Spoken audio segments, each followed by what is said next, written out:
Comienza en la oscuridad, con el sonido de arcilla seca rozando una superficie de madera. En el archivo del Museo Penn, bajo una luz baja y solitaria, descansa una tablilla de Nippur. Catalogada como CBS 1099, es un objeto modesto, más pequeño que una mano humana.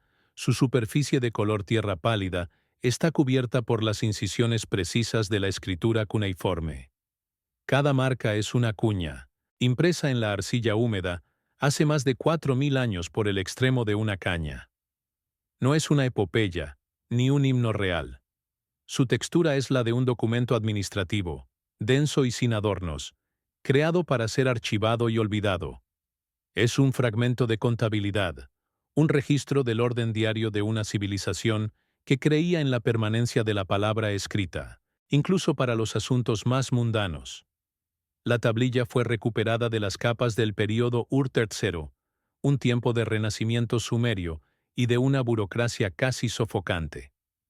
Proviene de un contexto de archivo, rodeada de miles de otros fragmentos similares que documentan transacciones de templos, inventarios de ganado y asignaciones de raciones de grano a los trabajadores. El trabajo del excavador fue metódico, registrando su posición exacta, el estrato de tierra que la contenía, asociándola a una estructura que funcionaba como un centro de control administrativo. Todo en su descubrimiento habla de orden, de un sistema de gestión de recursos tan riguroso que cada detalle era digno de ser preservado en arcilla cocida. Es un artefacto que no pertenece al ámbito del mito, sino al de la logística de un estado emergente, uno de los primeros en la historia humana.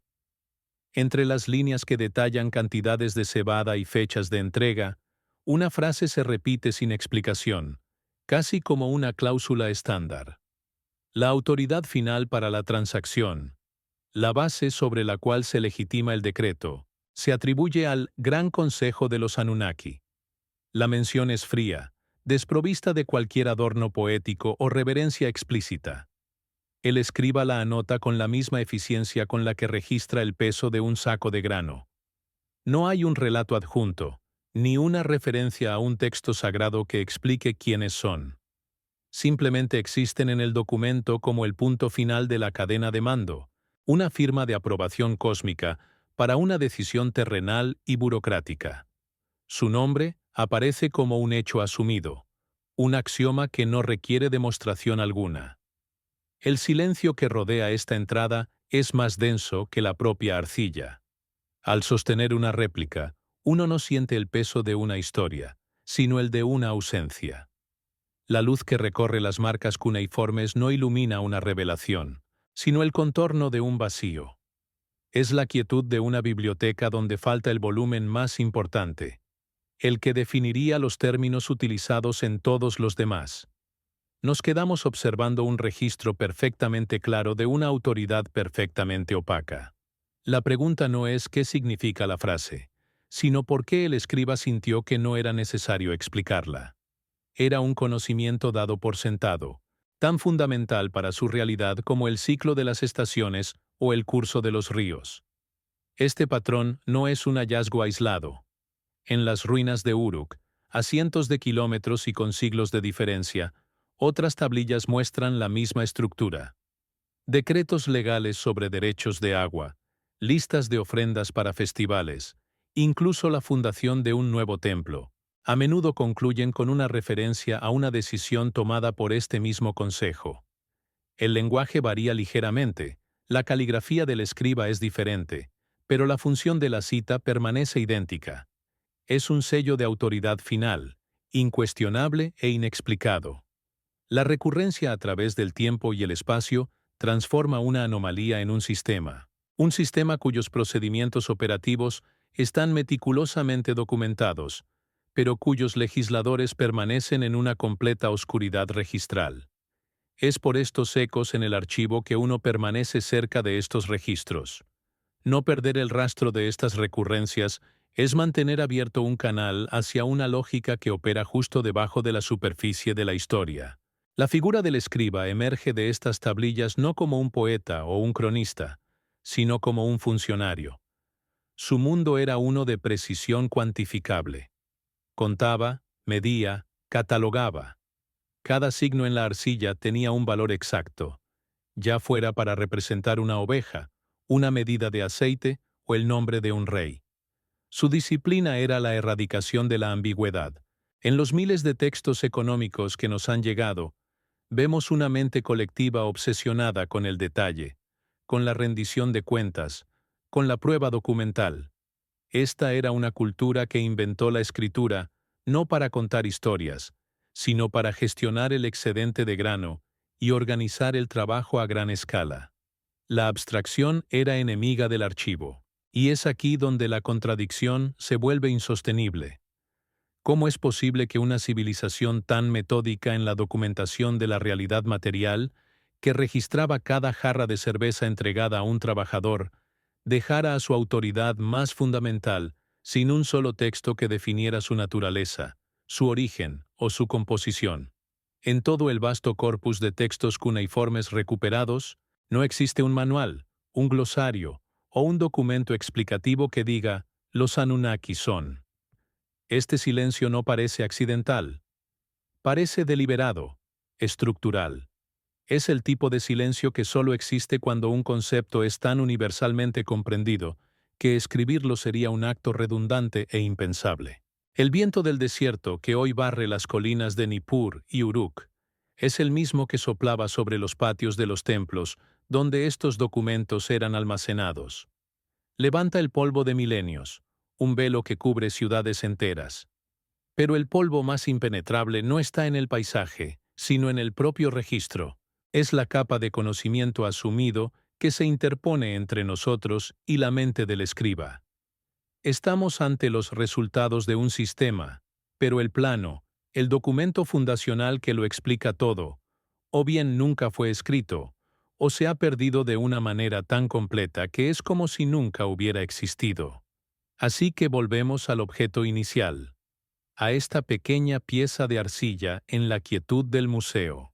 Ya no es solo un registro de cebada. Se ha convertido en el origen de una pregunta que, según la propia lógica de la civilización que la creó, nunca debería haber sido necesaria. No estamos mirando un fragmento del pasado, sino el borde de un conocimiento que fue omitido. La verdadera investigación no comienza con lo que el escriba escribió, sino con todo aquello que él y su mundo entero dieron por sentado y decidieron no decir.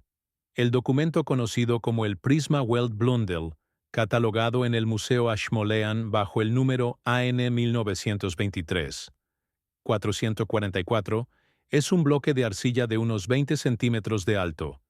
Sus cuatro caras están cubiertas por una escritura cuneiforme apretada y uniforme, inscrita alrededor del año 1800 a.C., por un escriba anónimo en la ciudad de Larsa. No es un poema, ni un presagio. Su propósito, declarado en su propio colofón, es ser una lista. Una compilación de los reyes que gobernaron la tierra de Sumer, ciudad por ciudad, desde el principio de los tiempos. El tono es el de un contable, un archivista que recopila datos para la posteridad sin añadir comentario alguno. La lista comienza antes de cualquier evento históricamente verificable. Declara, después de que la realeza descendió del cielo, la realeza estuvo en Eridú. A continuación, nombra a su primer rey, Alulim, y registra la duración de su reinado, 800 años. El segundo rey, Al-Alangar, gobernó durante 36 años. El texto no ofrece explicación para estas cifras. Son presentadas con la misma objetividad que la cantidad de ladrillos necesarios para construir un muro. Son los datos de apertura en un libro de contabilidad cósmico, registrados sin emoción ni duda por la mano del escriba. Tras registrar la suma de los reinados de Eridú, el texto emplea una fórmula que se repetirá a lo largo de todo el documento. Entonces Eridú fue derrotada y la realeza fue llevada a Bad Tibira. Esta frase no describe una batalla, ni el lamento de una ciudad caída. Es una entrada de transferencia, una anotación puramente administrativa que señala el traspaso de una función de una entidad a otra. La realeza no es un derecho de sangre, sino una oficina, un cargo que puede ser reubicado geográficamente, según un protocolo que el escriba no considera necesario detallar. En Battibira, el patrón continúa con una precisión inquebrantable. 3 reyes son listados. En Menluana, cuyo reinado se registra en 43, 200 años. Le sigue en Men-Gal-Ana, con 28, 800 años. Y finalmente, Dumucid, el pastor, cuyo mandato se extiende por 36, 00 años. La suma total de la realeza en esta ciudad, según el cálculo del escriba, fue de 108, 00 años. Las cifras son exactas. Los nombres están en orden y la estructura del registro es idéntica a la anterior. La función del texto es la consistencia, la repetición de una fórmula de datos.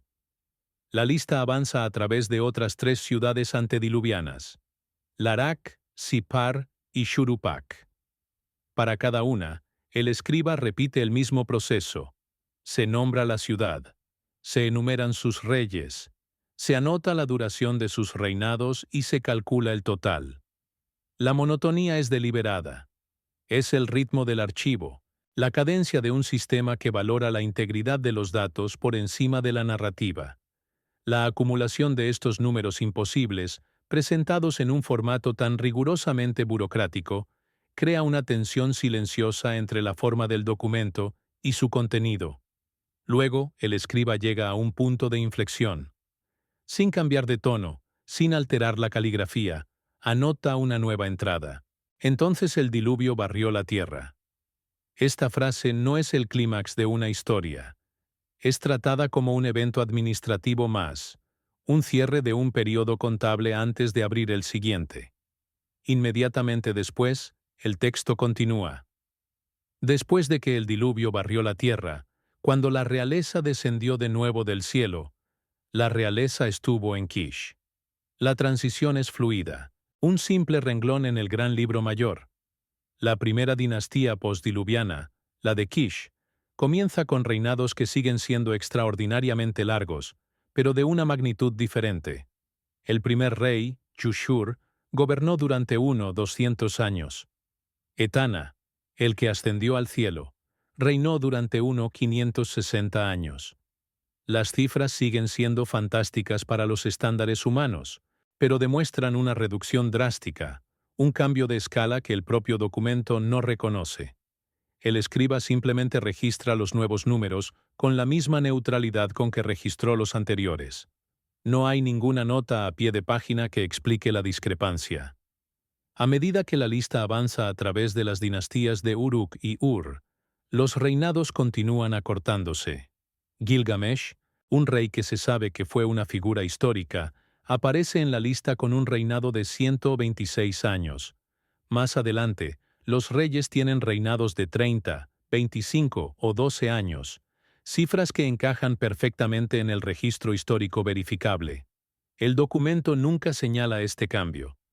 Fluye sin interrupción desde decenas de miles de años a una docena, como si todas las entradas fueran del mismo tipo y tuvieran la misma validez fáctica. La continuidad es la única regla. Se cambia el foco a un tipo diferente de registro, uno que no trata sobre el tiempo, sino sobre la estructura. En textos como Inanna y Enki, encontramos listas de los me, un término que a menudo se traduce como esencias o poderes divinos. Pero en la arcilla, se presentan como un inventario de activos. Son un conjunto de entre 60 y más de 100 decretos o tecnologías que constituyen los fundamentos de la civilización. No se describen poéticamente, se enumeran. Son ítems en una lista de transferencia de propiedad. La lista de los MIE-D es específica y exhaustiva. Incluye conceptos abstractos y roles sociales concretos, presentados sin distinción jerárquica. La realeza, el sacerdocio, la verdad, la ley. Pero también la artesanía del carpintero, la del herrero, la del curtidor. Se enumeran la escritura, la música, el poder, la guerra, la paz, la mentira y el arte de la destrucción de ciudades. Cada elemento es una unidad discreta, un componente de un sistema operativo para la sociedad que puede ser poseído y transferido. El texto describe cómo estos me son entregados por Enki, el señor de Eridu, a la diosa Inanna, quien los lleva a su ciudad, Uruk. El proceso no se relata como un regalo, sino como una transacción registrada. Inanna carga los me en su barco del cielo y los transporta. La narrativa es secundaria a la función del texto. Documentar que Uruk se ha convertido en el nuevo depositario de los planos de la civilización. Es un registro de un cambio en la custodia de activos fundamentales. Otro tipo de fragmento, encontrado en los archivos del templo, cambia de nuevo la escala. No es una lista, sino lo que parece ser el acta de una reunión. Una tablilla dice: los Anunnaki, los grandes dioses, se sentaron en asamblea. Otra específica: los Anunnaki, que decretan los destinos, los 50 grandes dioses, estaban presentes. El énfasis está en el procedimiento: un quórum, un número específico de miembros, un lugar de reunión. Es el lenguaje de un consejo, una junta directiva cósmica. La función principal de esta asamblea se repite en múltiples textos con una fraseología casi idéntica: decretar los destinos. Esta no es una expresión vaga. En el contexto sumerio, decretar un destino es un acto legal y fundacional. Es establecer la función, el propósito y los límites de algo o alguien, ya sea una ciudad, un rey o un ser humano. Es un acto de programación, de establecer parámetros operativos. Y este acto es la responsabilidad exclusiva de este consejo. En la quietud de este archivo, uno nota el tiempo. La hora en el reloj es solo un número, como el reinado de un rey en una lista. Registre el momento. Es un punto de datos en su propio registro. Dentro de este consejo, los registros sugieren una estructura interna. Se hace referencia a un grupo más pequeño y con mayor autoridad: los 7 que decretan. Esta no es una referencia a 7 dioses con nombres y personalidades, sino a 7 posiciones funcionales dentro del Consejo Mayor. Son un comité ejecutivo, responsable de las decisiones finales. La estructura de gobierno se vuelve más compleja, más burocrática, con cada nuevo fragmento que emerge del polvo. Los textos fundacionales describen la decisión más importante de este consejo: la organización del mundo. No es un mito de la creación, sino un acto de delegación de responsabilidades. A Anu se le asigna el dominio de los cielos. A Enlil, el de la tierra y la atmósfera. A Enki, el de la Apsu, las aguas primordiales bajo la tierra. Es una división de jurisdicciones, registrada con la claridad de un documento legal que establece las fronteras administrativas entre 3 gobernadores. Esta división se ancla en la geografía. La ciudad de Nippur no es solo un lugar de culto. Su nombre ceremonial es Dur-Anki, que se traduce literalmente como el enlace entre el cielo y la tierra. Fue establecida como el centro administrativo de Enlil en la tierra, el punto de comunicación a través del cual las directivas del Consejo Celestial se transmitían al reino de los hombres. Su función era puramente de infraestructura, un nexo en una red de mando y control. El acto concluye con otro registro frío, un fragmento del prólogo de un código legal. El rey que promulga estas leyes no las atribuye a su propia sabiduría o autoridad. Basa su legitimidad en una fuente superior. El texto declara que estas leyes son simplemente la ejecución de la justa y eterna ordenanza decretada por Anu y Enlil.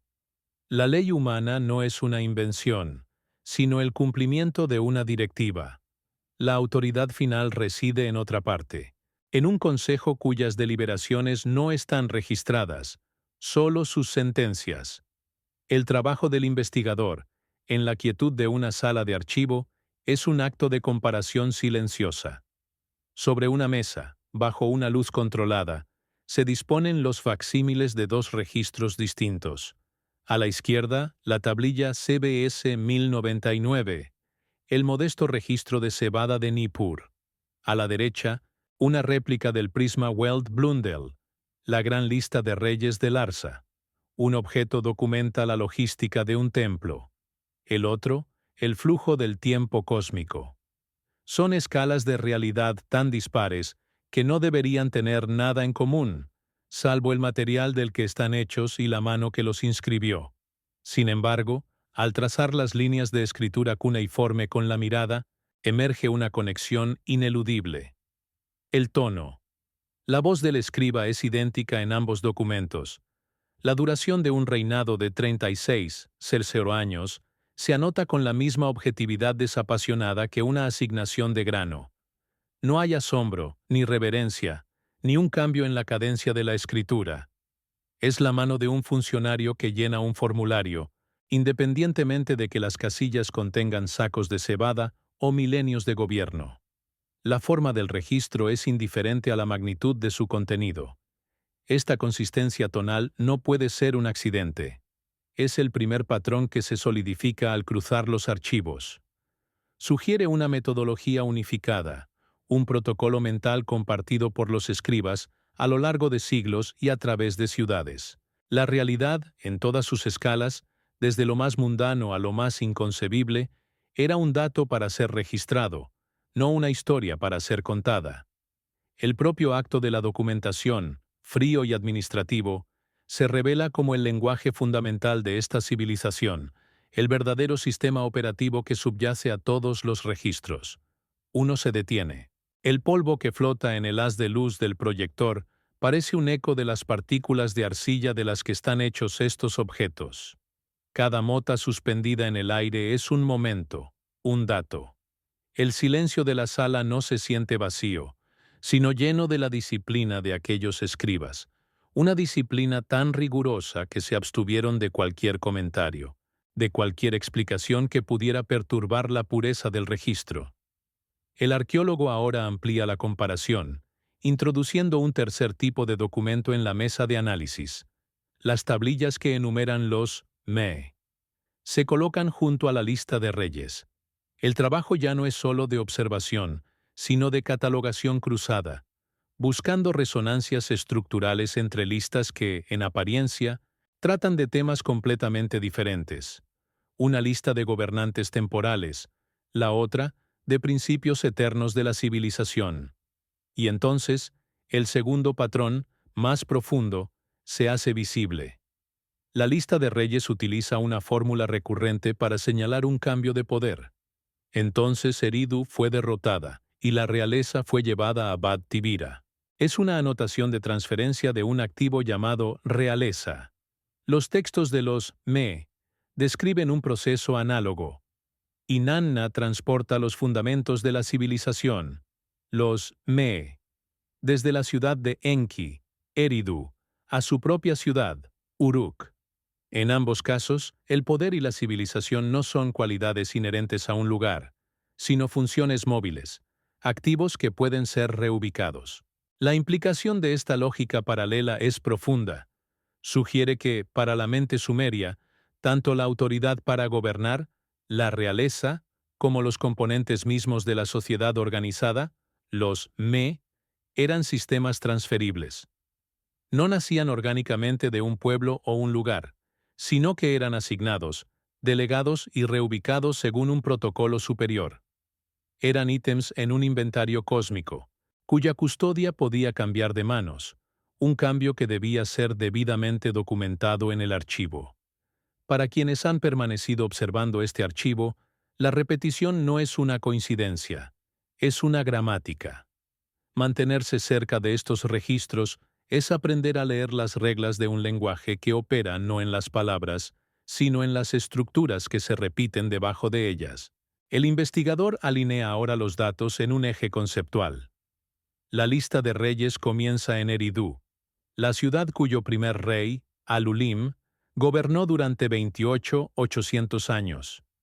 Los textos mitológicos y los himnos a los templos identifican a Eridu como el dominio de Enki, el dios custodio de los me. La narrativa unificada que emerge es que tanto la realeza antediluviana como los planos de la civilización se originaron en el mismo lugar, bajo la misma autoridad, antes de ser distribuidos por la tierra. De esta alineación surge un claro organigrama. En la cima, invisible pero siempre citada, está la asamblea de los Anunnaki, los que decretan los destinos.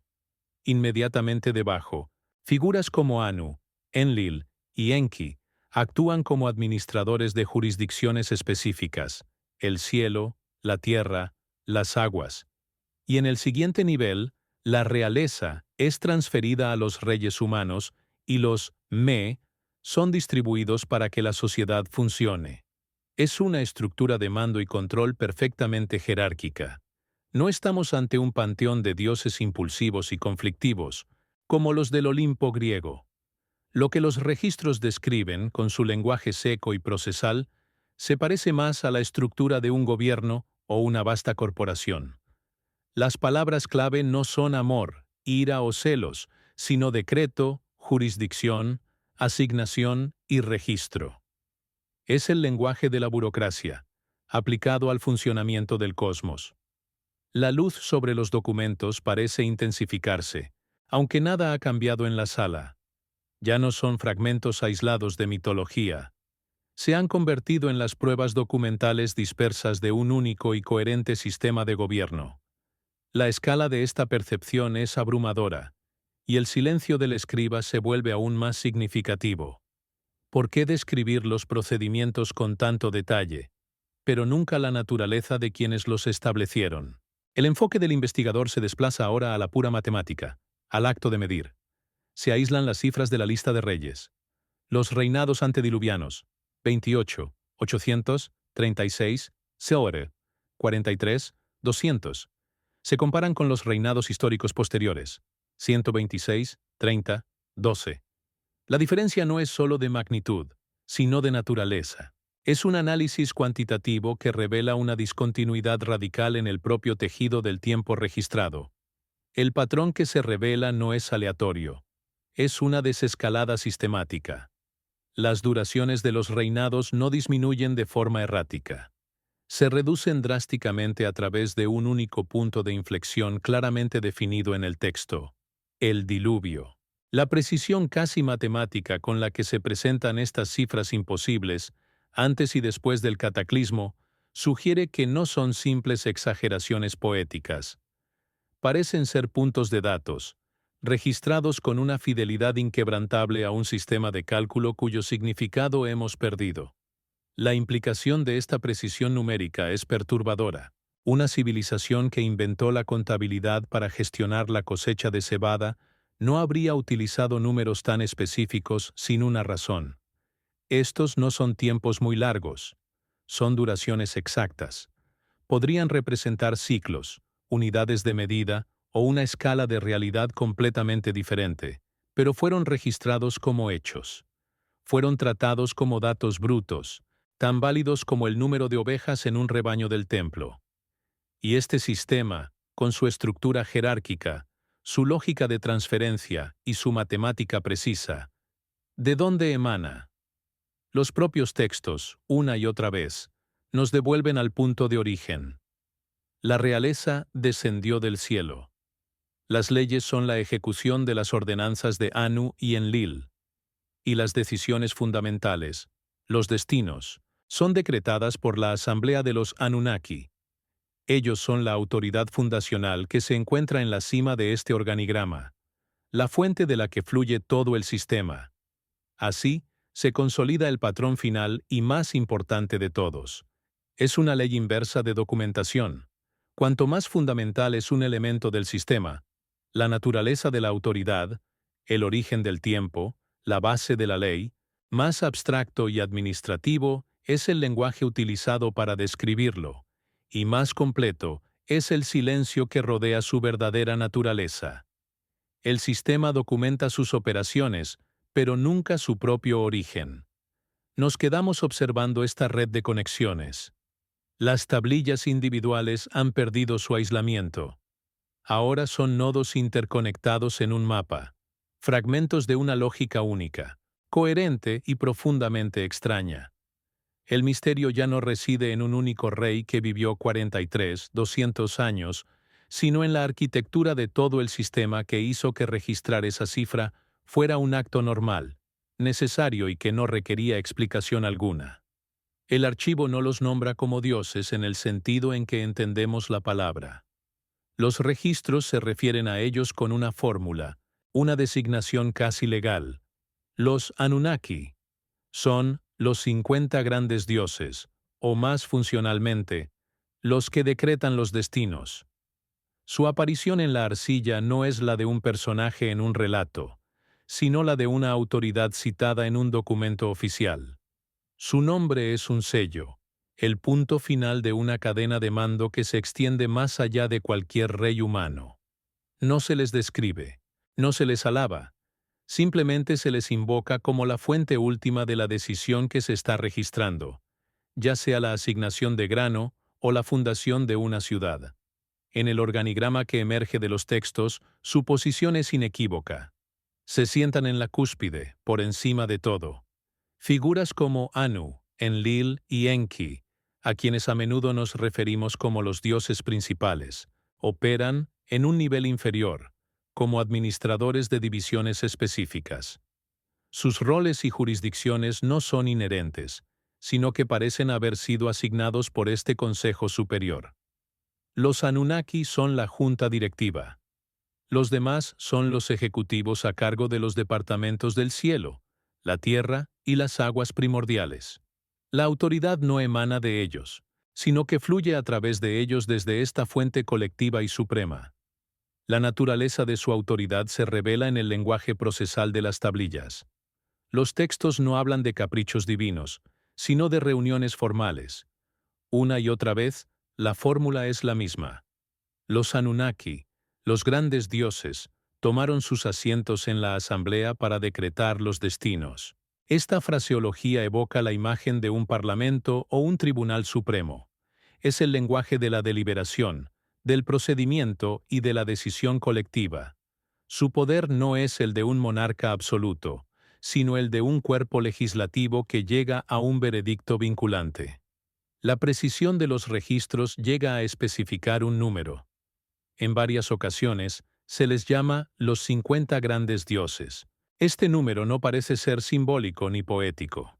En el contexto de un sistema tan obsesionado con la contabilidad, el 50 funciona más como un quórum, el número de miembros necesarios para que una decisión de la asamblea sea válida y tenga fuerza de ley cósmica.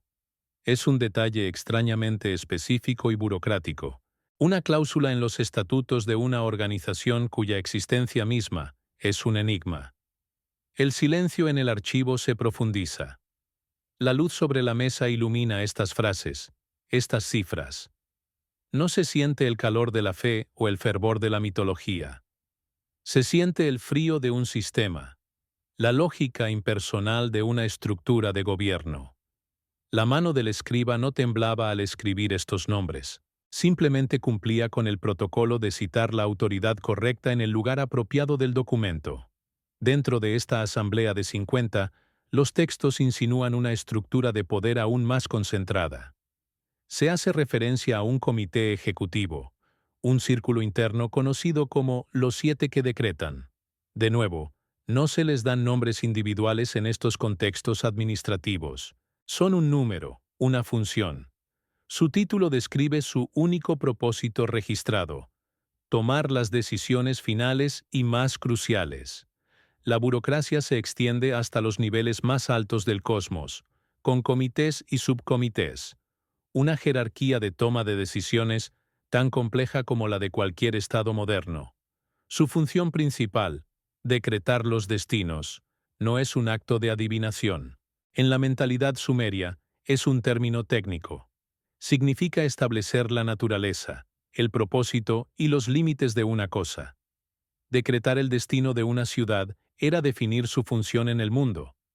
Decretar el destino de un rey era establecer los parámetros de su reinado.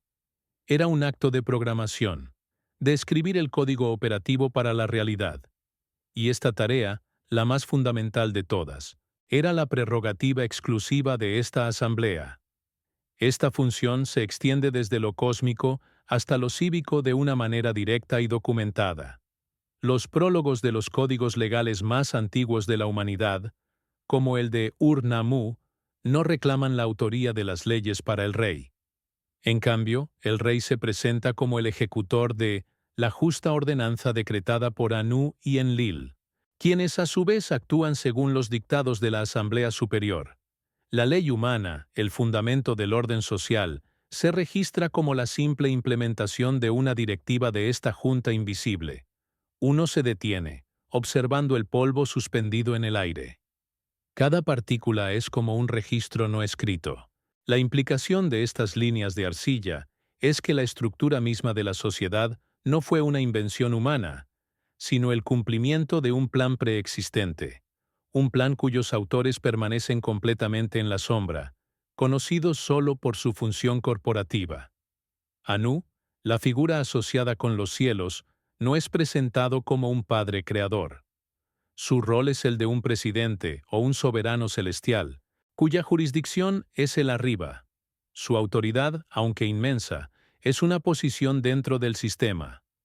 Los textos lo describen presidiendo la asamblea, pero las decisiones son tomadas colectivamente por los Anunnaki.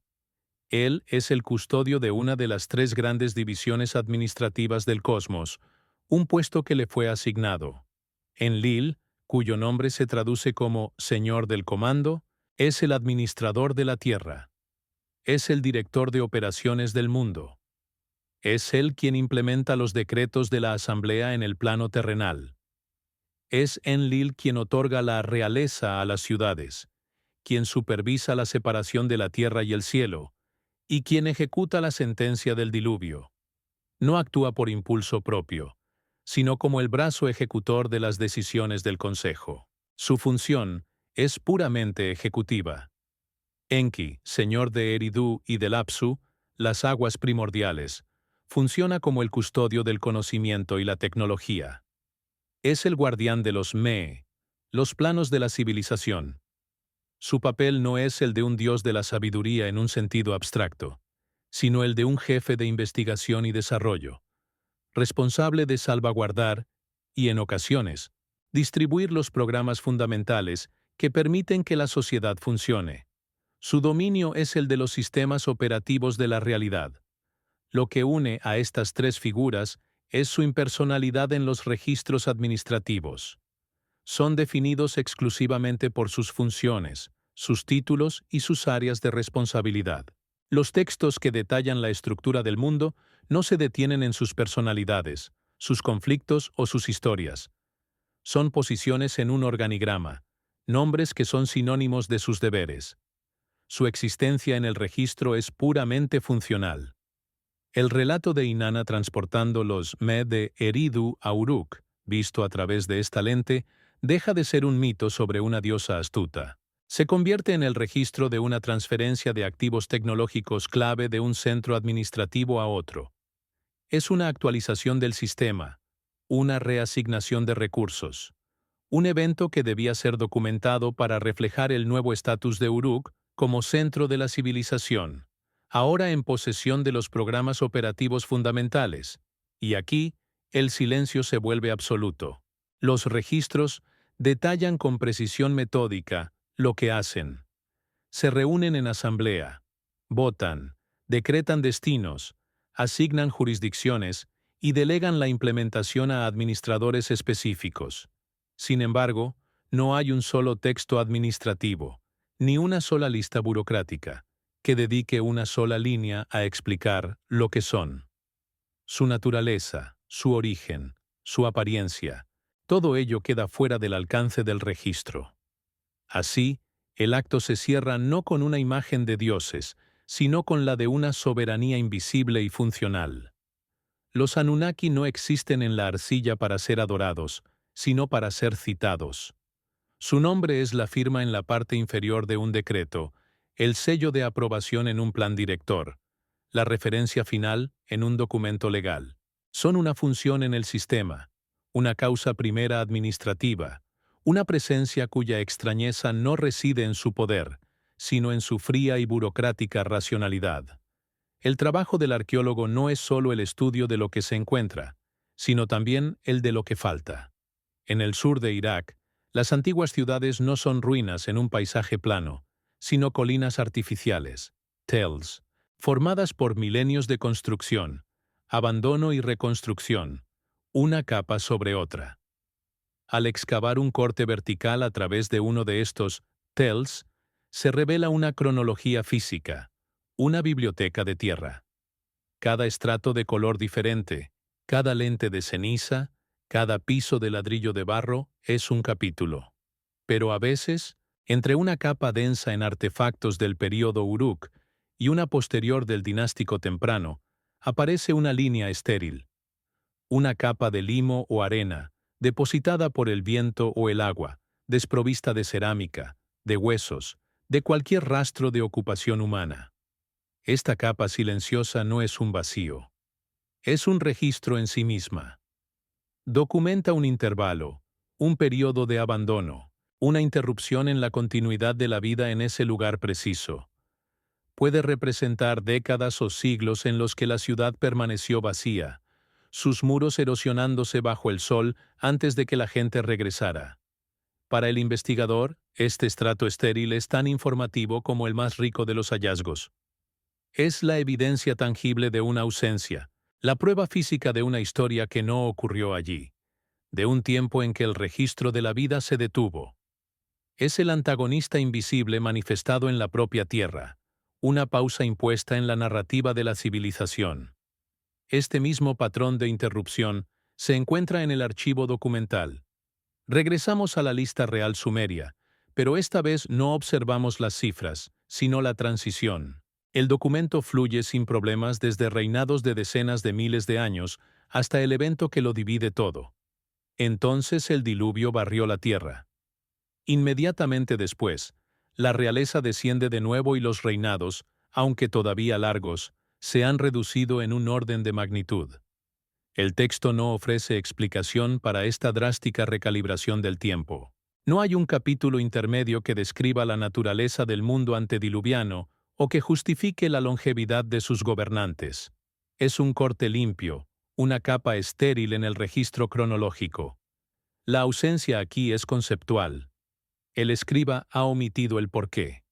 Ha presentado dos sistemas de realidad, dos escalas de tiempo, como si fueran perfectamente continuos, separados solo por un evento que se anota con la misma frialdad que la transferencia de la realeza de una ciudad a otra.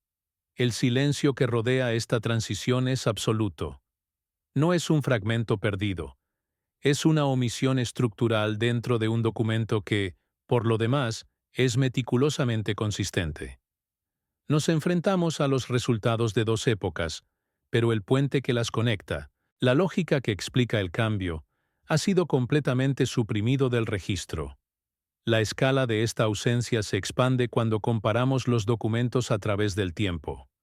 Poseemos miles de tablillas administrativas del período Ur-Trero, alrededor del 2100 a.C., que detallan una burocracia compleja y madura.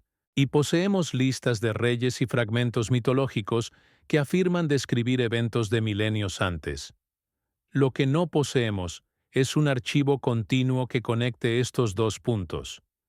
Faltan las bibliotecas intermedias, los registros que mostrarían la evolución de estas ideas, la transición desde un sistema de gobierno cósmico a uno puramente humano. La historia de la propia burocracia, la que podría explicar el origen de sus fórmulas, está rota.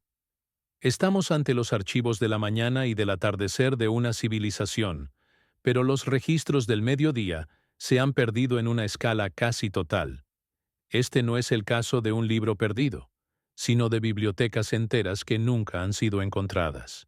El silencio entre las capas arqueológicas de un tell encuentra su eco perfecto en el silencio entre los corpus de textos de diferentes épocas. Es el mismo antagonista invisible operando en dos dimensiones, la física y la textual. Una ausencia tan profunda que sugiere que la pérdida no fue del todo accidental. Una cultura que inventó la escritura para la permanencia, que cosía la arcilla para preservar los registros de grano, no habría sido negligente con sus documentos más fundacionales. Las escuelas de escribas, las edubbas, eran instituciones rigurosas que enseñaban la copia y la preservación de textos con una fidelidad casi religiosa. La consistencia en la fórmula y el formato a través de los siglos no es producto del azar, sino de un sistema educativo centralizado y disciplinado. La preservación era el principio rector de su oficio. Entonces, ¿Cómo puede un sistema tan obsesionado con la integridad del registro permitir que sus textos más importantes, los que explican la naturaleza de los Anunnaki, el significado de los reinados de 800 años, el origen de los Me, desaparezcan sin dejar rastro? La pregunta se desplaza de la pérdida accidental a la posibilidad de una omisión deliberada. El silencio comienza a parecerse menos a un vacío y más a un espacio cuidadosamente delimitado, una información que se decidió no transcribir. Deténgase un momento. Registre este intervalo, el espacio entre un reinado de milenios y uno de décadas, anotados por la misma mano, con la misma tinta de caña sobre arcilla. Ese silencio es también un registro. Es un artefacto en sí mismo. La ausencia se vuelve aún más extraña cuando consideramos lo que sí fue escrito. Tenemos himnos a los templos que detallan cada cerrojo y cada viga. Tenemos listas de ofrendas que especifican cada jarra de cerveza y cada oveja. Tenemos contratos legales que registran cada disputa sobre derechos de agua. La minuciosidad con la que se documentó el mundo material y procesal es casi abrumadora. La civilización sumeria se nos presenta como una cultura de transparencia administrativa total. Y sin embargo, en el centro de esta vasta red de documentación hay un núcleo de opacidad absoluta. La autoridad final, la fuente de la ley, la base misma de la realeza, todo ello queda sin definir. Es una contradicción que ataca el corazón mismo de la lógica del escriba. Es como encontrar el manual de operaciones de una máquina increíblemente compleja, con cada engranaje y cada circuito meticulosamente diagramado, pero sin una sola página que describa qué es la máquina o cuál es su propósito final. Este no es el silencio del olvido. El olvido es caótico, deja fragmentos desiguales, ecos distorsionados. Este silencio es sistemático, uniforme y absoluto.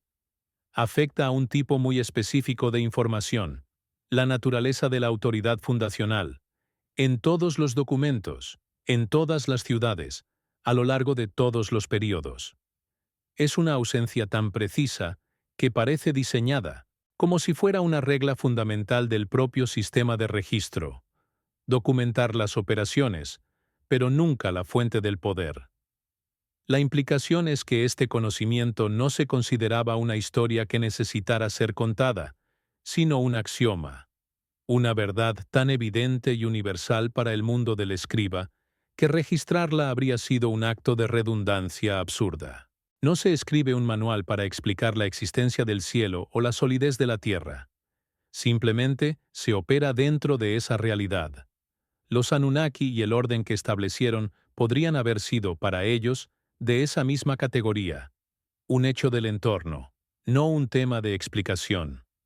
El viento que sopla sobre las ruinas de Nippur levanta un polvo fino, compuesto por partículas de ladrillos desintegrados, de cerámica rota y de las tablillas que se deshicieron antes de ser cocidas. Este polvo es el archivo perdido, el conocimiento que se disolvió de nuevo en la tierra. Lo que sentimos no es solo el paso del tiempo, sino el peso de una comprensión que era tan completa que no requería ser preservada. Una certeza tan absoluta que, para nosotros, se ha convertido en el misterio definitivo. El antagonista invisible, entonces, no es el tiempo ni la destrucción. Es la propia naturaleza del conocimiento fundamental. Es la paradoja de que la información más importante de una civilización puede ser precisamente aquella que nunca se escribe, porque todos la conocen. El silencio en el registro no es una prueba de su inexistencia, sino que podría ser la prueba más contundente de su omnipresencia en aquel mundo. Nos quedamos en la penumbra del archivo, con las réplicas de las tablillas sobre la mesa. La luz atrapa las incisiones cuneiformes, pero ahora nuestra atención se dirige al espacio liso de la arcilla entre las líneas de texto. Ese espacio vacío ya no parece pasivo. Se ha activado. Es el lugar donde reside la información no escrita, la premisa sobre la que se construyó todo el documento. La investigación llega así a un punto de inversión. Ya no buscamos la tablilla perdida que lo explique todo, comenzamos a entender que tal tablilla probablemente nunca existió. La tarea ahora es estudiar la forma y la escala de la ausencia misma. El contorno del vacío se convierte en el objeto de estudio. Es un trabajo arqueológico de lo inmaterial, una excavación del silencio. El acto finaliza con una imagen. La mano del investigador, cubierta por un guante de algodón, se detiene justo por encima de la superficie de una tablilla. No la toca. Simplemente flota sobre ella, proyectando una leve sombra. La verdadera distancia que nos separa de la mente del escriba no es el tiempo, medido en miles de años. Es la distancia insalvable entre un mundo que necesitaba registrarlo todo y un mundo que sabía lo que no era necesario decir. Si los registros existen y los patrones se repiten con la precisión de un mecanismo de relojería, entonces la conclusión no es que hemos encontrado una mitología extraña. La implicación es que hemos encontrado los restos de una contabilidad extraña. El sistema que documentaron los escribas no parece ser una descripción de su mundo, sino el conjunto de instrucciones operativas para ese mundo. Nos hemos acercado a estos textos como si fueran literatura, cuando su propia forma insiste en que son manuales técnicos, libros de contabilidad, registros legales. El primer desplazamiento no es en la historia, sino en nuestra propia percepción. Estamos leyendo la categoría de documento equivocada. La consistencia de este sistema a través de los siglos y las ciudades sugiere una coherencia que desafía las explicaciones convencionales de desarrollo cultural. Las ideas religiosas evolucionan, se ramifican, se contradicen. Los sistemas burocráticos, en cambio, valoran la estandarización y la continuidad. Lo que vemos en la arcilla no es el crecimiento orgánico de una fe, sino la aplicación persistente de un protocolo. La implicación es que la estructura de su civilización no fue inventada, sino implementada. Como si hubieran recibido un plano y hubieran pasado milenios construyendo exactamente según sus especificaciones, sin desviarse nunca del diseño original. Volvamos a la lista real sumeria. La transición del tiempo antediluviano al postdiluviano ya no es una mera curiosidad numérica. Si el sistema es real, entonces el tiempo mismo era una variable que podía ser, y fue, ajustada. Los reinados de 28, 800 o 43, 200 años no serían metáforas de un tiempo muy largo, sino mediciones precisas dentro de un paradigma temporal diferente.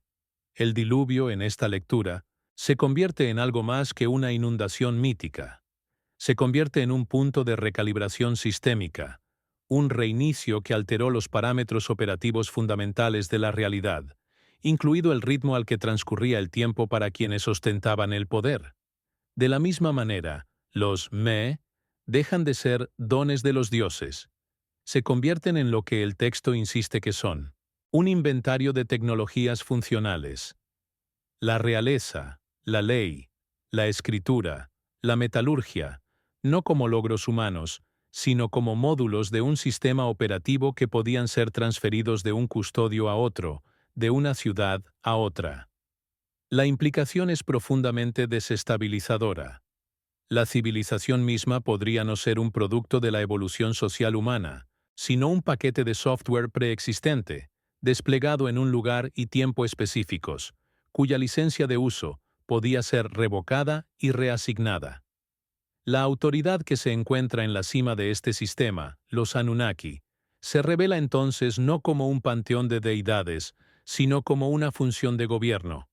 Su absoluta impersonalidad en los registros administrativos es la clave. No tienen personalidades, deseos o conflictos en estos textos. Son un consejo, un quórum, una firma en un decreto. El poder que regía el mundo sumerio no era, por tanto, divino en el sentido emocional o narrativo que le damos a la palabra. Era un poder procesal, anónimo y colectivo. Era la fría y desapasionada lógica de una burocracia cósmica. El silencio que rodea su naturaleza deja de parecer una ausencia de datos y empieza a parecer una característica de diseño. Un sistema de control efectivo a menudo opera con una fuente de poder opaca. Los usuarios interactúan con la interfaz, no con el código fuente. Los administradores en el terreno, Enlil, Enki, son visibles y tienen funciones claras, pero la junta directiva que establece la política general permanece fuera del alcance del registro público. La omisión no sería un accidente de la historia, sino una medida de seguridad inherente al propio sistema. Si unimos estas piezas, la imagen que emerge no es la de una antigua civilización, sino la de una antigua operación. Un proyecto a escala planetaria, con su propia jerarquía, sus propios protocolos y sus propios ciclos contables. La historia humana, tal como la entendemos, comenzaría no con la invención de la agricultura, sino con la implementación local de este sistema importado. Nosotros no seríamos los autores de nuestra historia, sino los sujetos de un experimento administrativo cuyos objetivos nunca fueron documentados. El escriba, en su tranquila oficina de Nippur, no estaba construyendo un mito para explicar el mundo. Estaba documentando las transacciones diarias dentro de ese mundo, cuya estructura fundamental daba por sentada. Su calma ante cifras y conceptos que nos parecen imposibles es el testimonio más poderoso. No se asombraba de un reinado de 36, 0,8 años por la misma razón que un contable moderno no se asombra de una transacción de $1.000 millones. No es su trabajo cuestionar la realidad del sistema, solo registrar sus operaciones con precisión. La Tierra misma parece confirmar esta lectura. Esas capas estériles en los tells, esas interrupciones abruptas en el registro arqueológico, ya no son simples períodos de abandono. Se convierten en los correlatos físicos de los reinicios sistémicos documentados en los textos. El silencio en la tierra refleja el silencio en la arcilla. El sistema no solo operaba en el plano conceptual, dejaba una huella física, una cicatriz en el paisaje, marcando los momentos en que una fase de la operación terminaba, y después de una pausa, comenzaba la siguiente. La escala de lo que falta se vuelve casi inimaginable. No estamos buscando un eslabón perdido, sino una cadena de mando entera. Lo que los sumerios no escribieron no es un detalle menor. Es la premisa sobre la que se construyó toda su realidad. La implicación es que nuestra historia registrada podría ser solo el último capítulo, o quizás un apéndice, de un registro mucho más largo y extraño que fue deliberadamente mantenido fuera de los libros. Nuestra civilización no sería el comienzo de la historia, sino el resultado de un sistema anterior cuyo borrado fue casi perfecto. Por tanto, la autoridad del sistema no necesitaba ser justificada con textos sagrados porque era autoevidente. Se manifestaba en cada aspecto de la realidad, en el orden de las estrellas, en la fertilidad de la tierra, en la estructura de la ley y en la duración de la vida de un rey. No se escribe un libro para probar la existencia del sol. Simplemente se registra su salida y su puesta. Para los sumerios, la existencia de este orden administrativo pudo haber sido un hecho de esa misma magnitud, una constante ambiental que no requería explicación. Esta línea de investigación no conduce a una respuesta, sino que se adentra más en la arquitectura de la propia pregunta. Permanecer cerca de este archivo es mantenerse dentro de la resonancia de esa autoridad original y silenciosa, observando los ecos de un sistema cuyas reglas operativas apenas comenzamos a vislumbrar. Lo que estamos viendo no es la realidad, sino el papeleo de esa realidad. Estamos separados de la fuente de los acontecimientos por una cadena de mediación burocrática. El escriba registra la ejecución de una orden, emitida por un rey, que implementa un decreto, basado en una decisión, tomada en una asamblea por una autoridad cuya naturaleza nunca se especifica. Cada capa de este proceso nos aleja más de la causa original, dejándonos solo con el rastro documental, la copia de carbón de un evento cuyo original es inaccesible. Esta comprensión nos obliga a girar el espejo hacia nosotros mismos. Si una realidad tan estructurada y extraña pudo existir y ser tan fundamental que no necesitaba ser explicada, ¿qué aspectos de nuestro propio mundo damos por sentados con una certeza igualmente ciega? ¿Cuáles son los axiomas de nuestra civilización, tan omnipresentes y evidentes que nadie se molesta en registrarlos? El silencio del escriba sumerio se convierte en una pregunta sobre nuestro propio silencio. Al final, el suelo bajo nuestros pies se ha vuelto inestable. Las categorías con las que intentamos ordenar el pasado, historia, mito, religión, administración, se han derrumbado. Son constructos inadecuados para analizar un registro que insiste en ser todos ellos y ninguno a la vez. No hemos llegado a una teoría, sino a una disolución de las certezas. Los fragmentos de arcilla sobre la mesa ya no son artefactos de una civilización perdida. Son los componentes de una máquina cuya función se nos escapa, recordándonos que el mapa de la historia podría ser radicalmente diferente del territorio que pretende describir. Nos quedamos suspendidos en esta implicación. La investigación no ha cerrado el círculo para volver al objeto inicial. Lo ha hecho estallar. La pequeña tablilla de contabilidad de Nippur ya no es un documento sobre la cebada. Se ha convertido en un portal a una lógica de la realidad tan vasta, tan coherente y tan fundamentalmente ajena, que su verdadera escala podría estar más allá de nuestra capacidad de comprensión. La pregunta ya no es lo que el escriba escribió, sino en qué realidad estaba operando cuando lo hizo. El día termina en el archivo. Las luces de trabajo se apagan una a una, dejando solo el resplandor de seguridad que alarga las sombras de las vitrinas y los estantes.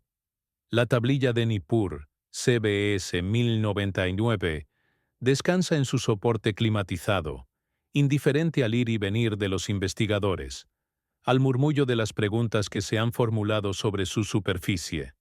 Su presencia es ahora menos la de un documento y más la de un objeto geológico, una piedra que ha sobrevivido a la marea del tiempo, llevando consigo las marcas fosilizadas de una inteligencia que ya no podemos interrogar. Ha respondido a todas nuestras preguntas con el mismo y único dato: su propia existencia inalterable. La mano del escriba que presionó la caña en esta arcilla hace 4 milenios no buscaba la inmortalidad, buscaba la precisión. Cada cuña, cada línea, era un acto de certeza. Registraba un mundo cuyas reglas eran tan fijas y conocidas como la trayectoria del Sol. Al final de esta larga vigilia, no nos hemos acercado a su mente. Por el contrario, la distancia se ha vuelto infinita. Su silencio sobre los fundamentos de su realidad no es un vacío que podamos llenar con nuestras hipótesis. Es una declaración de una comprensión tan completa que no necesitaba ser articulada. Observamos este fragmento de tierra cocida y ya no vemos un código por descifrar. Vemos el límite de nuestro propio método. Hemos medido, catalogado, comparado y conectado los puntos a través de milenios de registros dispersos. Pero el resultado no es una imagen más clara, sino la comprensión de que estamos mirando el negativo fotográfico de una realidad.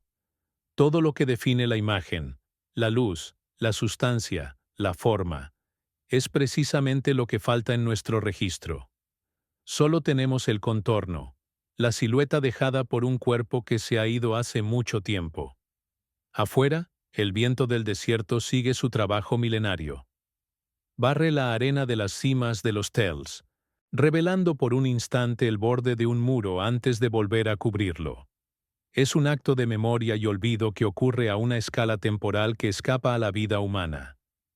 Las ruinas de Uruk y Nippur no son monumentos a una civilización, sino al proceso incesante de la entropía. Son la prueba de que incluso los sistemas más ordenados, los imperios construidos sobre la base de la contabilidad y el decreto, se disuelven de nuevo en el silencio de la tierra. En la noche del sur de Irak, bajo un cielo sin la contaminación lumínica de nuestras ciudades, las estrellas son las mismas que observaron los sacerdotes desde lo alto de sus zigurats. Son puntos de datos fríos y distantes, moviéndose en ciclos predecibles. Quizás, para el escriba, los Anunnaki eran de esa misma naturaleza. Una constante en el firmamento de la realidad, una fuerza gravitacional cuya existencia no se debate, solo se calcula y se registra en el curso de los asuntos terrenales. Su presencia era una ley del universo, no una historia para contar al calor del fuego. El silencio que ahora llena estas antiguas ciudades Es diferente al silencio del archivo. No es un silencio de reverencia, sino de ausencia total. Los patios de los templos donde se tomaban las decisiones, las escuelas donde se copiaban las listas de reyes, los almacenes donde se contaban los sacos de grano, todo está vacío. El sistema ha dejado de operar. Lo único que queda son los cimientos de los edificios y los fragmentos de su papeleo, dos formas de ruina que se hacen eco mutuamente a través de la inmensidad del tiempo. Hemos viajado a través de los registros, siguiendo el rastro de una autoridad invisible, solo para descubrir que el destino final del viaje no es una revelación, sino un regreso. Volvemos al punto de partida, a la pregunta inicial, pero la pregunta misma ha cambiado de peso. Ya no es una cuestión de historia o de arqueología. Se ha convertido en una meditación sobre el conocimiento mismo, sobre los límites de lo que se puede saber cuando la premisa fundamental de un mundo entero se ha omitido del registro. La certeza del escriba se ha convertido en nuestro misterio. Su conocimiento dado por sentado es nuestra barrera infranqueable. Cada tablilla que hemos examinado, desde la lista de reyes hasta el registro de Cebada, se ha convertido en un monumento a esa barrera. No son ventanas a su mundo, sino espejos que reflejan nuestra propia falta de contexto, nuestra incapacidad para pensar dentro de un sistema cuya existencia daban por sentada. La implicación más profunda no reside en quiénes eran los Anunnaki, sino en la existencia de un sistema de realidad tan coherente y duradero que pudo operar durante milenios sin necesidad de explicarse a sí mismo. La verdadera maravilla no es la longevidad de los reyes antediluvianos, sino la longevidad de una certeza que hizo que registrar esa longevidad fuera un acto administrativo rutinario.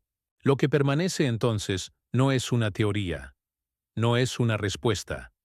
Lo que permanece es la resonancia de una estructura, el eco de una lógica que ordenó el mundo, que asignó funciones, que midió el tiempo en escalas que nos son ajenas y que luego se retiró, dejando atrás solo sus procedimientos, sus formularios, sus actas de reuniones. Dejó atrás el esqueleto de un gobierno sin un solo retrato de sus gobernantes.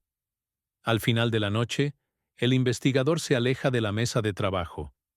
La luz solitaria ilumina las herramientas de la investigación, las lupas, los facsímiles, las traducciones anotadas. Parecen los instrumentos de una ciencia que ha alcanzado su límite, como un telescopio apuntando a un espacio entre las galaxias, encontrando solo una oscuridad perfecta y estructurada. El archivo ha entregado todo lo que tenía, y lo que ha entregado es la forma precisa de su propio silencio. Quizás nunca hubo un secreto. Quizás la verdad no estaba oculta en un texto esotérico que se perdió, sino que estaba a la vista de todos, en la propia estructura de su sociedad, en la forma de sus ciudades, en el ritmo de sus vidas. Quizás la información que buscamos no estaba escrita porque era el aire que respiraban, el suelo que pisaban. Una realidad que no necesitaba ser registrada porque era simplemente la realidad. La luz de seguridad proyecta la sombra del observador sobre la vitrina que contiene la tablilla. Por un momento, la sombra y el artefacto se fusionan. El presente y el pasado se tocan en este silencio, unidos no por el conocimiento compartido, sino por la misma e inmutable pregunta que cuelga en el aire quieto de la sala. El objeto no ofrece consuelo ni resolución, solo permanencia. Y así nos quedamos. Con un trozo de arcilla, marcado por la mano de un hombre que vivía dentro de un orden que no sentía la necesidad de explicar. La tablilla no guarda un secreto. La tablilla es el secreto. Su superficie silenciosa es el destino final de esta investigación. Un punto final hecho no de palabras, sino de tierra y tiempo.